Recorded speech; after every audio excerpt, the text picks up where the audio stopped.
नमस्ते। हमारे साप्ताहिक कार्यक्रम अशोक वानखेड़े साहब के साथ बातचीत में आपका स्वागत है। आ, अशोक भाई, अब इलेक्शन का तो बिगुल बज गया और इलेक्शन के बिगुल बजने के बाद हम लोग तो बिना इलेक्शन के ही पॉलिटिक्स की बात करते रहते थे। अब तो उसकी रफ्तार कई गुना हो गई है। एक तरफ इंडिया गठबंधन अपनी रैली कर रहा है मुंबई में, शिवाजी पार्क में बढ़िया रैली। देश के दो तीन मैदान ऐसे हैं जहां की गूंज पूरे देश में सुनाई देती है। शिवाजी पार्क, पटना का गांधी मैदान, दिल्ली का रामलीला ग्राउंड, ये कुछ कुछ ऐसी जगह हैं जहां से अगर कुछ हुआ है तो उसने देश की दिशा को जरूर चेंज किया है। इंडिया गठबंधन बढ़िया रैली करता है उस अगले दिन, लेकिन एनडीए जो कुछ है वो तो लग रहा है मेढक तौल रहा है, क्योंकि उसके तराजू जो है सबको इधर भाग रहा है, कोई उधर भाग रहा है। अगर आप इस समय एनडीए की हालत देखिए तो कभी लग रहा है कि ये जो दूसरों पे हंसते थे, बिहार में इनके साथ क्या हो रहा है, महाराष्ट्र में क्या हो रहा है, वहां पे बीजू जनता दल ही इनके बस में नहीं आ रहा है। हर जगह कोई आंख दिखा रहा है, कोई पैर दिखा रहा है, कोई भागा जा रहा है। ऐसे में अशोक भाई, पहली चीज इलेक्शन में अनाउंसमेंट में मैं एक चीज और जरा आपसे करूंगा। ये जो यूपी, बिहार और वेस्ट बंगाल में 7 फेज करके ये बहुत नंगे नहीं हो गए? साफ साफ नहीं लग रहा है कि ये इलेक्शन कमीशन ने किसी के कहने पे इस तरह के फेजेस बनाए हैं? क्योंकि तमिलनाडु में एक फेज में इलेक्शन है। अशोक भाई देखिए, अब तो आनंद भाई, चुनाव का सारा शेड्यूल डिजाइन किया जाता है सत्ता पक्ष के लिए। क्योंकि यदि चुनाव आयोग में बैठे हुए आयुक्त जितने भी कमिश्नर्स हैं, यदि ये चुनाव डिजाइन करने वाले डिजाइनर बन गए हैं तो ये लोकतंत्र का भी दुर्भाग्य है। और ये ना हो इसलिए सर्वोच्च न्यायालय ने के संविधान पीठ ने व्यवस्था दी थी कि प्रधानमंत्री रहे, साथ में लीडर ऑफ अपोजिशन या विपक्ष का बड़ा नेता, सबसे बड़े दल का नेता, और मुख्य न्यायाधीश सर्वोच्च न्यायालय के। ये तीनों मिलके यदि तय करेंगे तो एक ट्रांसपेरेंसी आएगी। सत्ता पक्ष विपक्ष दोनों के विचार होंगे और ये दोनों के विचारों में कोई एक दूसरे पे थोपे नहीं, और इसके बैलेंस करते हुए सर्वोच्च न्यायालय के मुख्य न्यायाधीश इस पे सही निर्णय लेते और एक चुनाव आयोग ऐसा देश को मिलता जो निष्पक्ष हो। मोदी जी को सही मायने में, आनंद जी, खुद की ही गारंटी नहीं है। यदि खुद की गारंटी होती और उनको पता होता कि देश के लोग उनको बेहद प्यार करते हैं, चुनाव उनके लिए बहुत आसान है, 400 पार हो रहा है, तो वो विपक्ष की मीटिंग बुलाते और कहते कि आप नाम दीजिए चुनाव आयोग को, कौन आयुक्त होना चाहिए, हम उन्हें नियुक्त कर देंगे। क्योंकि हमें चुनाव आयोग की जरूरत नहीं है, जनता हमारे साथ है। प्रॉब्लम है जब जनता तुम्हारे साथ नहीं तो आयोग चाहिए। केस में दम नहीं हो, हारता हुआ केस जब होता है, दलीलें नहीं होती, तो फिर न्यायाधीश बदलने की मांग होती है। न्यायाधीश अपने बलन का चाहिए। आपने देखा होगा राहुल गांधी के केस में गुजरात में, न्यायप्रिय न्यायाधीश था तो उन्होंने वो केस लंबित रखा, जिसने केस किया उसने लंबित रखवाया, और अपने डिसीजन देने वाला न्यायाधीश बुलाकर लाकर राहुल गांधी को सजा करवा दी 2 साल की। ये निर्णय डिजाइन किया गया था। वैसा ये पूरा चुनाव कब होगा, क्या होगा, डेट, ये सारी कहीं और डिजाइन हुई है, इन्होंने तो पढ़ा है उसको। जी पढ़ा है। जी। आज चुनाव आयोग क्यों चुप है प्रधानमंत्री के उस पत्र पे जो चंडीगढ़ एडमिनिस्ट्रेशन ने कंप्लेंट की है कि सरकार कैसा ये लेटर भेज सकती है चुनाव अनाउंस होने के बाद, आचार संहिता लागू होने के बाद? मिसयूज ऑफ पावर है। लेकिन चुनाव आयोग के मुंह में आवाज नहीं, क्योंकि वो रॉबर्ट बन चुका है। जब तक उधर बटन नहीं दबेगा तब तक आवाज नहीं आएगी। वो भोगता उसी पे है जिसपे छू किया जाता है। चुनाव आयोग ने आचार संहिता लागू होने के पहले राहुल गांधी को समझाइश दी, ये सोच समझ के बोले।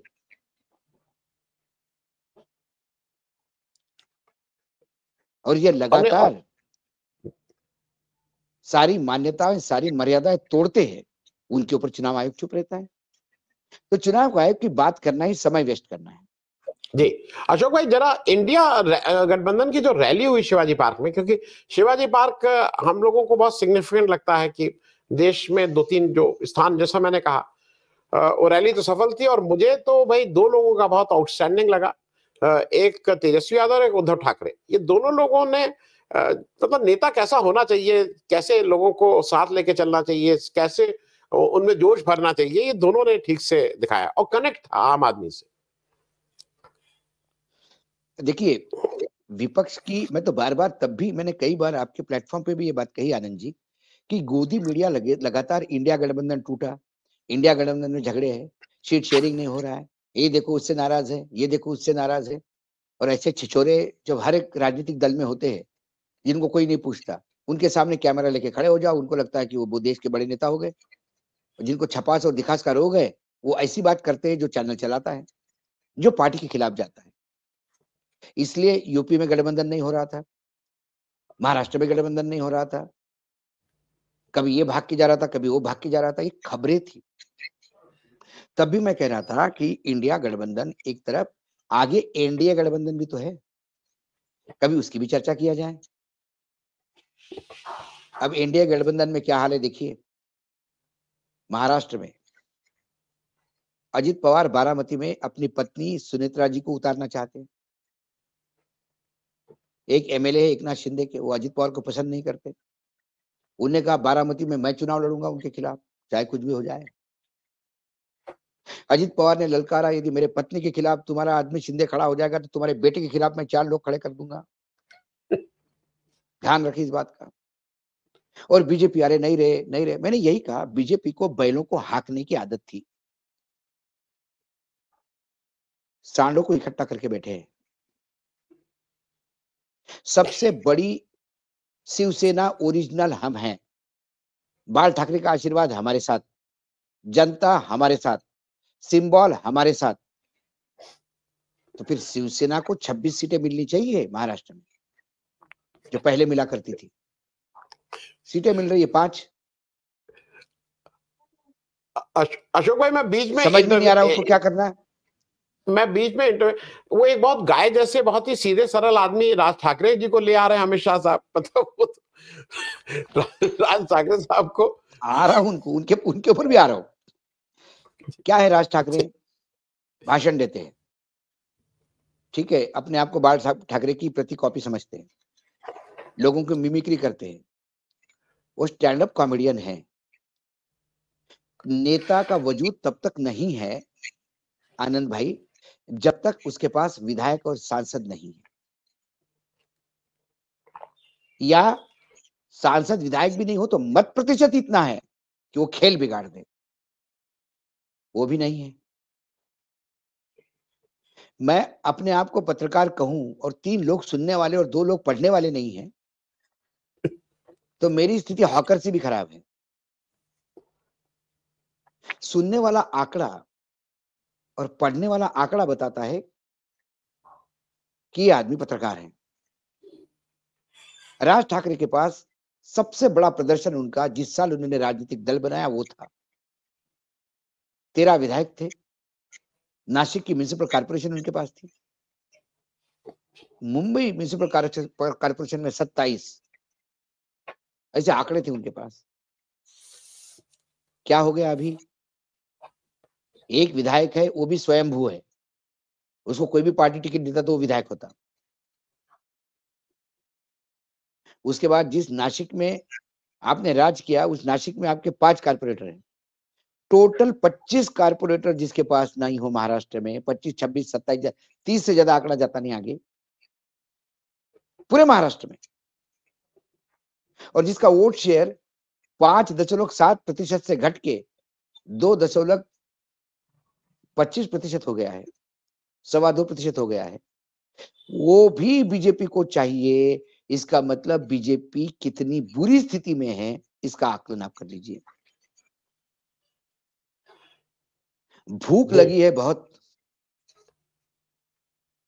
एक रोटी के बाद कुछ नहीं आया तो मठरी खाना शुरू कर दिया उनने, अचार भी खा रहे, पापड़ खा रहे, सलाद खत्म कर दी। तो इनकी तो औकात अचार पपड़ की भी नहीं है। लेकिन कई बार क्या होता है कि जब आदमी बहुत टेंशन में होता है तो बहुत अक्सर गलतियां करता है जो कॉमन सेंस की होती है। तो कोई हमको कहानी सुनाता था कि एक आदमी जंगल से जा रहा था और बीच जंगल के बीच में उसका स्कूटर खराब हो गया, उसको समझ ही नहीं आ रहा है क्या करूं। पेट्रोल है कि नहीं देखने के लिए उसने पेट्रोल टंकी खोली, अंधेरा था, दिख नहीं रहा था, तो उसने माचिस जला के देखा पेट्रोल है कि नहीं। और जैसे ही माचिस पेट्रोल के टंकी पास गई, उसका मुंह जल गया। अब हर आदमी उसको ज्ञान देता है कि अरे भाई, कभी पेट्रोल के टंकी पे माचिस लगाता है क्या? कोई उसकी उस मानसिक अवस्था में नहीं जाता कि घने जंगल में स्कूटर फेल, डर रहा है, उसको समझ ही नहीं आ रहा है, तो उसका विवेक मर गया। आपने राज ठाकरे को साथ में ले लिया। मुंबई में जितने उत्तर भारतीय हैं, सबसे ज्यादा प्रकोप यदि किसी का रहा उनपे तो राज ठाकरे का रहा। राज ठाकरे अयोध्या जा रहे थे तो उत्तर प्रदेश के लोगों ने उसको अयोध्या नहीं आने दिया, प्रोग्राम कैंसिल करना पड़ा। ये राज ठाकरे के विरुद्ध क्रोध है यूपी बिहार में। बीजेपी क्या जवाब देगी यूपी बिहार में? या आपको नहीं लगता चौवन्नी उठाने के लिए पॉकेट से रुपया गिरा रहे हैं? जी। ये डिस्परेट है महाराष्ट्र में, क्योंकि एकनाथ शिंदे, अजित पवार विधायक लेके आ गए, साथ में मतदाता नहीं है, कार्यकर्ता नहीं है। सरकार तो आपने बना लिया क्योंकि विधायकों का खेल था, जी। लेकिन मतदाताओं का खेल कैसा करोगी? नहीं अशोक भाई, डेस्परेट से ज्यादा मुझे लग रहा है कंफ्यूज भी है। अब बिहार में चिराग पासवान को 5 सीटें दे रहे हैं, अब उधर जेडीयू कंफ्यूज इसलिए कि डिस्परेट होने की वजह से, मैंने वही बोला, वो जंगल में स्कूटर वाले की स्थिति, विवेक खत्म हो जाता है आदमी का डर के मारे। हारने का डर इतना हावी है कि कुछ भी डिसीजन ले रहे जो हास्यास्पद है। सही का बिहार का आपने उदाहरण दिया। नहीं, जनता दल यू में ट्रेंड कर रहा है इस समय कि आए चिराग, अब इनको वही दवाई की जाएगी जो इन्होंने हमारे साथ किया था। अब हम इनको 5 जगह से इनको हरा के भेजना हमारा काम है। ये जनता दल यू चाचा भी लगा हुआ है, चाचा भी लगा हुआ है। हाँ, और नीतीश भी लगे हैं, नीतीश भी लगे हैं। एक सीट के लिए मारामारी है। मतलब एक बाहुबली की शादी करवा के लालू ने उसके पत्नी को उतारने का तय कर लिया। देखो क्या बुढ़ापे में शादी हो रही है। तू अंदर है तो तू शादी कर, तेरी बीबी को चुनाव लड़ाएंगे, तेरे पत्नी का खेल करवा देंगे। तो ये राजनीति का, देखिए, किसी ने मुझे कहा कि लालू यादव को लगता है आपको ये लोकतंत्र के लिए ठीक है? मैंने, भाई साहब, जब सांप का जहर उतारना होगा तो सांप का जहर ही काम आता है। हम तो, हमारे गांव में तो खेतों में जब जलते हैं और कांटा रुकता है तो कांटे निकालने के लिए किसी डॉक्टर के पास थोड़ी जाते, उसी पेड़ का दूसरा कांटा निकाल के उस कांटे से कांटा निकालते हैं।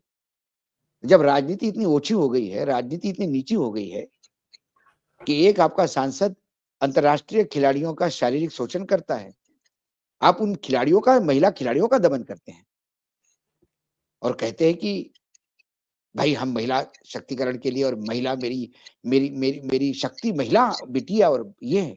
बताइए, ये ऐसी शक्ति है इनकी कि ये शक्ति के साथ दुराचार भी हो जाए तो ये चुप रहते हैं। ये कैसी शक्ति के उपासक हैं मोदी जी? जब उनके शक्ति के साथ, इज्जत के साथ खिलवाड़ हो रही थी मणिपुर में, ये चुप थे? बताइए। उनके नाक के नीचे होती है शक्ति के साथ खिलवाड़, ये चुप रहते? बताइए। जब शक्ति लूटी जाती है बीएचयू के कैंपस में और लूटने वाले इतने अपने पदाधिकारी होते तो इनको समझ में नहीं आता है। जब गुजरात के लॉ कॉलेज में इनकी शक्ति के हॉस्टल में घुस घुस के उसके साथ व्यभिचार होता है और गुजरात का हाईकोर्ट उसका संज्ञान लेके कड़ी टिप्पणी करता है कि हम चेहरा दिखाने के लायक नहीं रहे, इतना व्यभिचार हुआ, आपको सिर्फ ममता के यहाँ कुछ गलत हो गया तो वहां मिलने जाते हैं महिलाओं को, वो शक्तियां आपकी है। बाकी मणिपुर, गुजरात, यूपी, यहाँ की महिलाएं शक्ति नहीं है आपकी। दिल्ली, हरियाणा, क्योंकि राहुल गांधी ने शक्ति कहा तो इनके पास और तो कोई बात करने की है नहीं, तो राहुल गांधी को धर्म विरोधी बता दिया, क्योंकि इनका धर्म जो है, इनके यहाँ शक्ति का मायना सिर्फ देवियां हैं, सरस्वती, दुर्गा, जगदम्बा। हम तो कहते भैया हम भी सनातनी हैं, शुद्ध, रोज पूजा करते हैं, विश्वास रखते हैं भगवान में। तो रावण शक्तिशाली था, इसलिए भगवान को अवतार लेना पड़ा। हिरण्यकश्यपु शक्तिशाली था, इसलिए अवतार लेना पड़ा नरसिंह को। तो ये शक्तिशाली, इसका मतलब ये थोड़ी कि सारी देवियां उनका समर्थन कर रही थी, रावण का और इसका, और देवियों के खिलाफ राम ने और नरसिंह ने युद्ध लड़ा। जब आपके पास तर्क नहीं है तो ये सिर्फ मूर्खतापूर्ण बातें करते हैं। इनका विवेक हर गया है और दिन ब दिन स्टेक कम हो रहा है, इसलिए शक्ति पे खिलवाड़ करना, शब्दों के साथ खेल रहे हैं, क्योंकि यथार्थ के धरातल पे कुछ उतरा ही नहीं। अशोक भाई, मैं जरा महाराष्ट्र का एक नायक चरित्र के बारे में और बात कर लूं। ये प्रकाश अंबेडकर साहब, तो मुझे समझ नहीं आया, उस दिन इंडिया गठबंधन में पहुंचे, उन्होंने क्या भाषण दिया, पक्ष में दिया विपक्ष में दिया, नहीं समझ में आया मुझे। फिर उन्होंने कल एक लंबी चौड़ी चिट्ठी लिख दी है खड़गे साहब को। उन्होंने कहा मैं अनकंडीशनल 7 सीटों पे कांग्रेस बता दे कौन सी 7 सीट में, वहां उनके साथ सहयोग करूंगा, उनको जिताऊंगा, लेकिन मैं एनसीपी और ये मतलब ये गेम क्या है? ये बेसिकली क्या है, प्रकाश आंबेडकर ये अकोला जिला तक सीमित है, और अकोला में भी जिला परिषद उनके पास है, उससे ज्यादा आगे नहीं है। ये बीजेपी के स्लीपर सेल ही है। पिछली बार इन्होंने ओएसी के साथ मिलकर महाराष्ट्र में कांग्रेस और एनसीपी को नुकसान पहुंचाया। फायदा इनका भी नहीं हुआ, सीट इनको भी नहीं मिली। हाँ, लेकिन 6% वोट मिल क्या करते हैं, तो ओएसी क्या करते, ओएसी का तो देखिए, ओएसी तो अपने बलबूते पे भी औरंगाबाद की सीट लाता है। हाँ। क्योंकि जो पुराना निजाम था हैदराबाद का, तो उस निजाम का हिस्सा उस्मानाबाद, जिसको अब धाराशिव कहते हैं, उस्मानाबाद, औरंगाबाद, यानी धाराशिव, औरंगाबाद, नांदेड़ तक, नांदेड़ जिले तक, वो जो एरिया है महाराष्ट्र का, वो निजाम का पुराना एरिया था। इसलिए ओएसी नेता नांदेड़, औरंगाबाद, उस्मानाबाद, इन जिलों के मुसलमानों का हो सकता है। तो औरंगाबाद, जिसको अभी ये संभाजीनगर कहते हैं, जिनका नाम संभाजीनगर हुआ है, तो वहां वो अपनी सीट निकाल लेते हैं। एक बाकी जगह क्या है, डिपॉजिट जब्त होता है, लेकिन वो इतना डैमेज करते हैं कि वो बराबर बीजेपी को मदद होती है। बीजेपी जानती है मुस्लिम मतदाता उनके नहीं है। यदि अखिलेश को यूपी में मुस्लिम मतदाता मिलते हैं तो बीजेपी को भारी हो जाता है। तो उस मुस्लिम मतदाताओं में 5000 का भी आपने गैप कर दिया तो बीजेपी का आदमी निकल जाता है। पिछली बार विधानसभा में 8 सीटें ऐसी थी जो ओएसी ने दिलवाई बीजेपी को। तो ये खेल कई सालों से चल रहे हैं। तो ये अंबेडकर जी, क्योंकि मेरे से भी उनकी व्यक्तिगत बात होगी अंबेडकर जी की एक दिन, वो भी मुझे कह रहे थे कि आप लोगों को भी कुछ, आपके जैसे लोग हैं जो इतना विश्लेषण करते हैं, आपको बताना चाहिए कि भाई हमको भी साथ ले ले। और मुझे बोले कि वीपी सिंह को मैंने प्राइम मिनिस्टर बनाया था, बताइए, चाहे तो मैं बन सकता था उनकी जगह पे। तो मैंने, जब उन्होंने ऐसा बोला कि मुझे कोई, वीपी सिंह ने मुझे कहा था कि आप बन जाओ, मैंने कहा नहीं। आप मंत्री बन जाओ, मैंने कहा नहीं, मुझे सत्ता का लोभ नहीं है। जब उन्होंने बात करी तो मैं चाय पी के वहां से निकल लिया। मैंने बोला और इससे ज्यादा क्या मैं अब दिमाग पे बोझ ले नहीं सकता, क्योंकि वीपी सिंह कैसे पंतप्रधान बने, प्रधानमंत्री बने, ये आपने भी बहुत अच्छी तरह से, आनंद जी आप तो उस साइड पे अंदर पे थे, आप तो रात की एक एक मीटिंग आपको याद है, और हम तब रात भर स्कूटर पे घूम घूम के नेताओं के चक्कर काट काट के बता रहे थे कि इधर से कौन गया, उधर से कौन गया, किसने। लेकिन अब ऐसे व्यक्ति की क्या बात करें जो ये कहे कि भाई मैं अभी भी, मैं उत्तर प्रदेश में 2 मिनट के अंदर योगी को हरवा सकता हूं, लेकिन मेरी बात माने तो। तो जी ऐसी बात जी कौन मानेगा?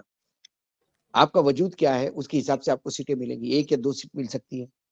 आप यदि कहो कि मुझे 10-12 सीट चाहिए, कौन देगा 12 सीट आपको? आप 12 सीट मांग ही इसलिए रहे हैं कि आप अपने मतदाताओं को मैसेज देना चाहते हैं, जो भी परसेंटेज आपके पास है, कि देखिए ये कांग्रेस हमारे विरोधी है, इंडिया गठबंधन हमारा विरोधी है, इसलिए लेते नहीं। ये बिल्कुल महाभारत के श्री कृष्ण की कहानी है। लोग कहते हैं कि यार दुर्योधन इतना पागल था कि उसने 5 गांव देने से मना कर दिए, दे देता, वो भी ऐश करता, जिंदगी काटता, इधर भी।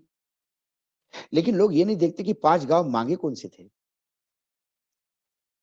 श्री कृष्ण ने जो 5 गांव मांगे थे, वो गांव जाने के बाद बाकी राज्य में कुछ बचता ही नहीं था। तो युद्ध होना तय जी था। तो आपको ये व्यवस्था आप ऐसी करते हैं कि आप पहले बताओ कि मैं इंडिया गठबंधन का हिस्सा होने जा रहा हूं, मैं खुद तैयार हूं उनको साथ देना और बीजेपी के खिलाफ करना है अपने को, और वहां जाके ऐसे डिमांड करो कि जो आपकी डिमांड पूर्ति नहीं हो। फिर आप बाहर निकलो और फिर कहो इनको सबक सिखाना है। फायदा तो बीजेपी का होता है ना, तो फायदा जी बीजेपी का ही करना है। ये एक जी नया नाटक का मंचन है। जी अशोक भाई, एक बात किए बिना बात पूरी नहीं होनी चाहिए, और हमारे हिसाब से हम सब लोगों को उसको गंभीरता से, अब जस्टिस चीफ जस्टिस चंद्रचूड़ साहब से हम लोगों को बहुत कभी कभी रहता था, भाई ऐसा क्यों नहीं किया, ऐसा क्यों नहीं किया, बहुत शिकायतें रहती थी। मैं अपनी बात बता दूं, लेकिन एक काम उन्होंने ऐसा कर दिया कि उनकी मेरी मेरी पुरानी सारी शिकायतें खत्म हो गई। अगर जिस तरह से इलेक्टोरल बॉन्ड को उन्होंने नंगा करने का काम किया, उन्होंने पॉलिटिकल पार्टीज को नंगा, एक उसकी जिसको कहते हैं ना चड्डी में नहीं बचेगी, तार तार करके कहा है कपड़े उतारो और नंगे होकर सामने जाओ, और उसमें वो बिल्कुल जीरो टॉलरेंस कर रहा है। उनके साथ जो जज जो बेंच बैठी है वो भी पूरी तरह से इस पे इलेक्टोरल बॉन्ड, इस देश का जो लोग कह रहे हैं भाई इतना बड़ा फ्रॉड, एक सरकार द्वारा आयोजित एक्सटॉर्शन रैकेट, इस पे भी जरा मैं आपसे एक टिप्पणी चाहता हूं।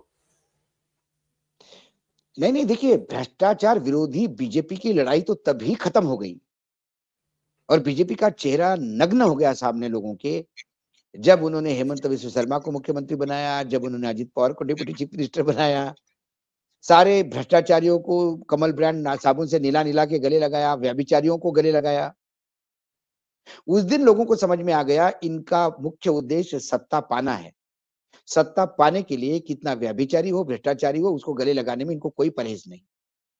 तो इनकी भ्रष्टाचार की लड़ाई बहुत झूठी है। ये भ्रष्टाचार के नाम पे ये भ्रष्ट लोगों को इकट्ठा कर रहे हैं, ये बात तो तय थे।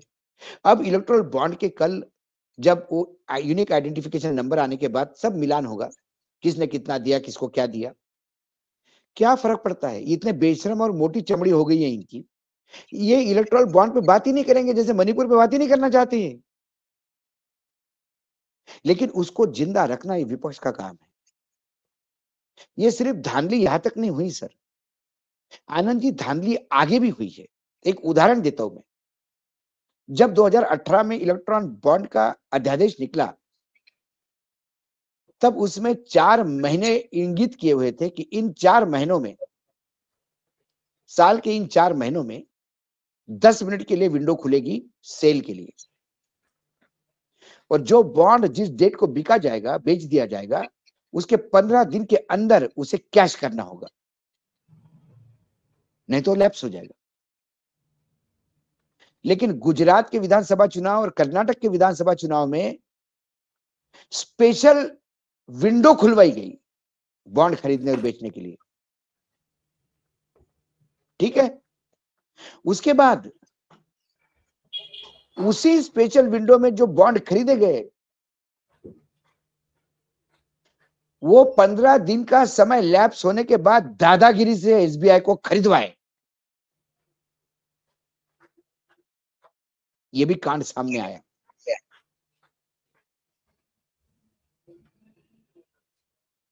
जी जी तो गलत काम, इलीगल काम, ये तो बुनियाद है इनकी। संविधान को ठेंगा, सर्वोच्च न्यायालय को ठेंगा, परंपराओं को ठेंगा, इतिहास को ठेंगा। जी मैं जो कहूं संविधान, मैं जो कहूं न्यायपालिका, मैं जो कहूं परंपरा, और मैं जो कहूं इतिहास, फिर चाहे नाले पे मटका उल्टा रख के गैस जलानी पड़ेगी, मैं तो जलाऊंगा। आप साइंस के हिसाब से चलते रहिए, आप मानना पड़ेगा कि मटका उल्टा रख के गैस जलती है, नहीं तो आप देशद्रोही हो, इस देश में रहने लायक नहीं हो। देश निकाला किया जाएगा, जो आदमी हमारा सुनेगा नहीं उसका पांड्या होगा, उसका लोया होगा। जी, ये वस्तुस्थिति है। अशोक भाई, मैं आपसे एक चीज जरा इसलिए पूछ ले रहा हूं, आपका पॉलिटिकल सेंस क्या कहता है? मैं दर्शकों को फिर से एक बार बता दूं, जो अशोक भाई कहे उसी को मैं जोड़ दूं उसमें। ये जो इलेक्टोरल बॉन्ड थे 2017 के बजट में पास हुए, और 2018 की पहली जनवरी को कहा गया कि ये 1 अप्रैल 2018 से लागू हो गई है स्कीम। लेकिन स्कीम लागू होने से पहले ही, जैसा अशोक भाई कह रहे हैं, मार्च में इन्होंने एक विंडो जबरदस्ती खोल दी, बिना बात के विंडो को खोली गई जबरदस्ती, और वो भी पीएमओ के कहने पे। मार्च में विंडो खोली 2018, अप्रैल में विंडो खोली, मई में विंडो खोली, फिर नहीं उसके बाद जुलाई अगस्त सितंबर के बाद फिर अक्टूबर में खुली, फिर नवंबर में खुली। ये अपने हिसाब से खोलते जा रहे थे, पैसा जिससे ऐट ना हो। और अशोक भाई, जो बात अभी हो रही है, जो मुझे लगता है सुप्रीम कोर्ट में कहा जा रहा है कि 12 फरवरी 2019 के इंटरिम ऑर्डर के बाद का ये सब मामला है, उसके पहले का भी नहीं आया है। आपको क्या लगता है कि उसके पहले इनको 95% मिले थे? ये तो लोगों के गन पॉइंट लगा के एक्सटॉर्शन रैकेट चला रहे थे एजेंसियों के द्वारा, सब सामने आ गया। नहीं, अभी वो सामने आएगा कि नहीं अशोक भाई? वो सामने आएगा कि नहीं अशोक भाई? वो क्योंकि अभी 12 फरवरी 2019 के बाद का ये दे रहे हैं डेटा, उसके पहले का जो पहले का तो और बड़ा धांधला है, वो आएगा ना लेकिन आगे जो पीछे। सामने, अरे जो सामने आया उसी का तो जवाब दे। 6,000 करोड़ का तो जवाब दे। इनकम टैक्स रेड के बाद पैसा क्यों लिया ये तो जवाब दे। ठेका लेने के कमीशन में कैसा पैसा लिया ये तो जवाब दे। जो कंपनियों का टर्नओवर 15 करोड़, प्रॉफिट 10 लाख, चंदा करोड़ों रुपए में। आपने कंपनीज एक्ट क्यों चेंज किया, जो कहता था कि कोई भी कंपनी 3 साल लगातार प्रॉफिट में रहने के बाद ही दे सकती है, वो भी अपना नेट प्रॉफिट का एवरेज 7.5% उतना ही चंदा दे सकता है। वो कानून क्यों बदला आपने? इसलिए बदला कि आपको रातों रात कंपनी रजिस्टर करके दूसरे दिन चंदा लेना था, शेल कंपनियों का। ये गोरख धंधा किसने शुरू किया? आप ही ने तो शुरू किया। क्या 2017 में चुनाव आयोग ने, जब रावत साहब थे आयुक्त, तब क्या लेटर नहीं लिखा गया था लॉ मंत्रालय को कि ये गलत होगा? एक आपने पीपल्स रिप्रेजेंटेटिव एक्ट में अमेंडमेंट किया, जिससे विदेशी कंपनियों से और सरकारी कंपनियों से चंदा लेना भी अलाउड कर दिया। ये क्या गोरख धंधा है भाई? रिश्वत को कानूनी जामा पहना के कहना कि मैं भ्रष्ट नहीं हूं, बाप रे बाप जी। हर सांसद को 2 हत्या करने का लाइसेंस दे दीजिए, कोटा 2 हत्या कर सकता है हर सांसद, बाद में कहना हम हत्यारे नहीं है। मूर्ख बना रहे जनता को। नहीं अशोक भाई, मैं एक और चीज इनको राम का नाम लेने का नैतिक अधिकार नहीं है।